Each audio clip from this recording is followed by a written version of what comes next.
तो ना से भला है कि हाँ तो हुआ। कहा जाता है ना कि अगर आप उड़ नहीं सकते हो तो दौड़ो, दौड़ नहीं सकते हो तो चलो, और चल नहीं सकते हो तो रेंगो, लेकिन आगे बढ़ना मत छोड़ो। सेट का क्वेश्चन, अगर आप बायोलॉजी लेकर बैठे तो आपको टारगेट होना चाहिए कि क्वेश्चन बैंक में बायोलॉजी से, केवल बायोलॉजी से, ना फिजिक्स ना केमिस्ट्री, बायोलॉजी से किस तरीके का क्वेश्चन पूछा है और किस तरीके का ऑब्जेक्टिव पूछा है। सेट में किस तरीके का क्वेश्चन है, ऑब्जेक्टिव बायोलॉजी से किस तरीके का है। जिस दिन आप छांटना सीख गए, रणनीति तैयार करें कि आखिर हम किसी सिलेबस को कैसे कंप्लीट करेंगे। जैसे कि आज के बच्चों से पूछा जाता है कि अगर मान लीजिए कि हम एग्जांपल दें यूट्यूब का, तो यूट्यूब पे अगर वो कोई चीज क्रिएट कर रहे हैं, कोई वीडियो डाल रहे हैं, तो उनसे फटाक से पूछो कि वीडियो वायरल कैसे होगा, तो वो सीधा जवाब देते हैं वीडियो क्वालिटी अच्छा होना चाहिए, कंटेंट आपका अच्छा होना चाहिए, इसके साथ थंबनेल अच्छा होना चाहिए, कंटेंट आप क्या लिख रहे हो उसके साथ हैशटैग क्या लगाओगे वो सही होना चाहिए, और कंटिन्यू, पहला चीज बोलते हैं कंटिन्यू होना चाहिए। सर एक वीडियो अगर आप डाल रहे हैं तो एक वीडियो आप हर रोज डालिए और अच्छा कंटेंट होना चाहिए।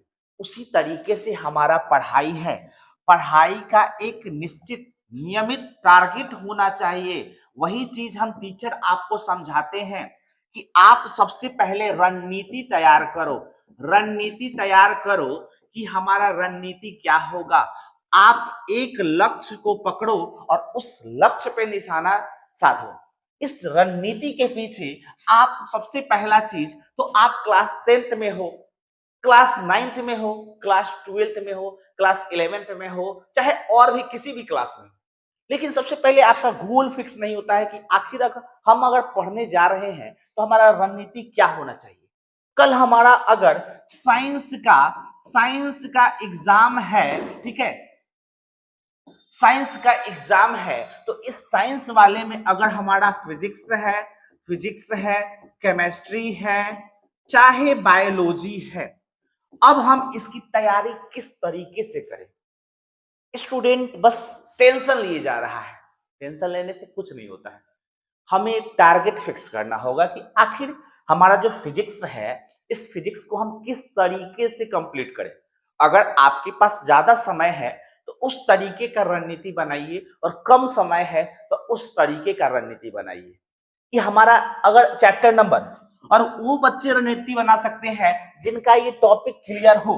बिना टॉपिक क्लियर हुए कुछ नहीं हो सकता है। टॉपिक जब तक आपका क्लियर नहीं है, आप कहीं गए हो और रास्ता देखे हो, तो आप उस रास्ते से पहुंच सकते हो। जैसे एग्जांपल के लिए मान लो कि आपका एग्जाम पड़ा हुआ है, पहला दिन है, कितने असमंजस में होते हो, 1 घंटा पहले चले कि 2 घंटा पहले चले कि 3 घंटा पहले चले। लेकिन जब एक दिन आप जाके उस सेंटर को देख लेते हो, उस रास्ते को देख लेते हो, तो रणनीति फिक्स कर लेते हो कि हाँ इस रास्ते में जाम मिलता है, थोड़ा सा पहले निकले, और इस रास्ते में जाम नहीं मिलता है तो हम आधा घंटा 1 घंटा पहले भी निकलेंगे घर से, तो आराम से पहुंच जाएंगे। उसी तरीके से होता है, आपका अगर किसी चीज का एग्जाम है, वो टॉपिक क्लियर है, तो आप बेहतर रणनीति बना सकते हो। और बेहतर रणनीति बनाने का सबसे आसान सा ट्रिक है कि अब आपके पास समय कम बचा हुआ है, सबसे पहले तो आप शॉर्ट नोट्स बनाइए।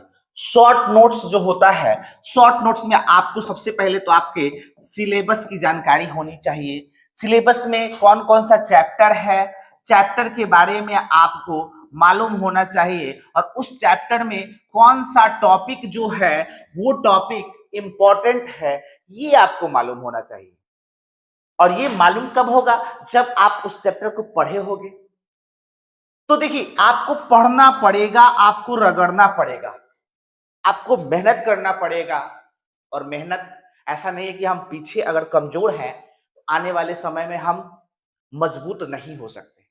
आज अगर आप आज से, एग्जाम का 1 मंथ बाकी है, 10 दिन बाकी है, 20 दिन बाकी है, अगर आप थोड़ा थोड़ा भी अगर पढ़ना स्टार्ट करोगे, थोड़ा नहीं, अगर नजदीक समय आ गया है तो अगर रगड़ना स्टार्ट कर दोगे, तो एग्जाम में आपका जो 0 नंबर आने वाला होगा वो आपका 50 तक पहुंच सकता है।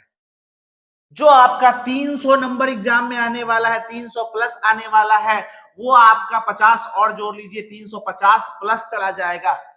जो आप सोच रहे हो कि मेरा सेकंड डिवीजन आएगा, 250 प्लस ही नंबर आएगा, 300 तो पूरेगा नहीं, आज से मेहनत करना स्टार्ट कर दो और देखो तुम्हारा आता है या नहीं। लास्ट समय में सबसे जरूरी है आप टेस्ट, सबसे जरूरी है आप सेट प्रैक्टिस करो, सेट प्रैक्टिस करो, सेट से मुलाकात करो। सेट में 1 number set, 2 number set, 3 number set, 4 number set और 5 नंबर सेट। अब सिलेबस आप लोग पढ़ चुके हो, जितना पढ़े हो, अब सेट से भेंट करो। सेट आपको बताएगा कि किस तरीके का क्वेश्चन पूछा जाता है। वास्तविक set, question bank, question bank जो है, उस क्वेश्चन बैंक में आप नजर डालो कि किस तरीके का क्वेश्चन पूछा जाता है। क्या हमारे इस सेट में उस टाइप का क्वेश्चन मिल रहा है कि नहीं। अगर नहीं मिल रहा है, उस सेट को छोड़ दो और क्वेश्चन बैंक को देखो कि क्वेश्चन किस तरीके से है, उसकी प्रैक्टिस करो। और दूसरा नंबर ये, अगर सेट वास्तव में इस पर आधारित है जैसा एग्जाम में पूछा जाता है, तो आप इसको बनाओ और इतने क्वेश्चन को आप लोग मेंटेन करो। उसके बाद देखो एग्जाम में आपका जो सब्जेक्ट, जिस सब्जेक्ट में आपको सबसे ज्यादा डर लग रहा था, साइंस में डर लग रहा था, सोशल साइंस में डर लग रहा था, आज आपके पास 20 क्वेश्चन, अगर इससे मान लीजिए 5 क्वेश्चन इससे, 5 क्वेश्चन सेट नंबर 2 से, 5 क्वेश्चन सेट नंबर 3 से, 5 क्वेश्चन सेट नंबर 4 से, उसी तरीके से 5 क्वेश्चन बैंक से आपको 5-10 क्वेश्चन याद हो गया, आप उसको बना लिए, आपके पास यहाँ पे 40-50 क्वेश्चन तो आ गया। और क्वेश्चन आएगा तो बस इसमें से मान लीजिए 5 या 6 क्वेश्चन बनाना रहेगा, इसी में से आएगा। 5 क्वेश्चन नहीं आए, 4 क्वेश्चन आएगा, 4 क्वेश्चन नहीं आए, 3 क्वेश्चन आएगा। आप 5 में से 3 का जवाब देकर आओ। जो ना से भला है कि हाँ तो हुआ। कहा जाता है ना कि अगर आप उड़ नहीं सकते हो तो दौड़ो, दौड़ नहीं सकते हो तो चलो, और चल नहीं सकते हो तो रेंगो, लेकिन आगे बढ़ना मत छोड़ो। हम जानते हैं YouTube के बारे में, जानते हैं कि YouTube पे वीडियो वायरल कैसे होगा। अच्छा थंबनेल होना चाहिए, अच्छा कंटेंट होना चाहिए, रेगुलर होना चाहिए, लेकिन पढ़ाई में हम ये चीज क्यों नहीं अपनाते हैं? क्यों नहीं अपना टारगेट फिक्स करते हैं? क्यों नहीं हम समय के अनुसार हम अपने रणनीति को फिक्स करते हैं कि हमारा ये टारगेट है। आज हम अगर फिजिक्स को लेके बैठे तो फिजिक्स को कंप्लीट कर देंगे। अगर आने वाला 10 दिन में एग्जाम है तो फिजिक्स अगर लेके बैठ रहे हैं 1 घंटे के लिए, तो उस 1 घंटे में फिजिक्स के अलावा कोई चीज नहीं उठना चाहिए। ये अपने अंदर, दिमाग के अंदर घुसा लो, ना मोबाइल ना कुछ। अगर 1 घंटा आप अगर फिजिक्स पे दे रहे हो तो फिजिक्स फिजिक्स फिजिक्स। और रणनीति आपने क्या बनाया है? सेट का क्वेश्चन, क्वेश्चन बैंक का क्वेश्चन, उससे ज्यादा कुछ नहीं। अगर केमिस्ट्री बैठे लेकर तो कम समय है तो क्वेश्चन बैंक का क्वेश्चन, सेट का क्वेश्चन। अगर आप बायोलॉजी लेकर बैठे तो आपको टारगेट होना चाहिए कि क्वेश्चन बैंक में बायोलॉजी से, केवल बायोलॉजी से, ना फिजिक्स ना केमिस्ट्री, बायोलॉजी से किस तरीके का क्वेश्चन पूछा है और किस तरीके का ऑब्जेक्टिव पूछा है। सेट में किस तरीके का क्वेश्चन है, ऑब्जेक्टिव बायोलॉजी से किस तरीके का है। जिस दिन आप छांटना सीख गए और एग्जाम के समय पे वही कारगर होता है। तो उम्मीद करते हैं कि आपको ये वीडियो पसंद आया होगा और आप ऐसे रणनीति को अपनाओगे और एग्जाम में रगड़ के मेहनत कर देना है, रगड़ के मेहनत करना है। नंबर कितना आएगा क्या आएगा उससे हमें मतलब नहीं है। अगर हम वास्तव में मेहनत कर दिए हैं तो मेरा नंबर आएगा। धन्यवाद।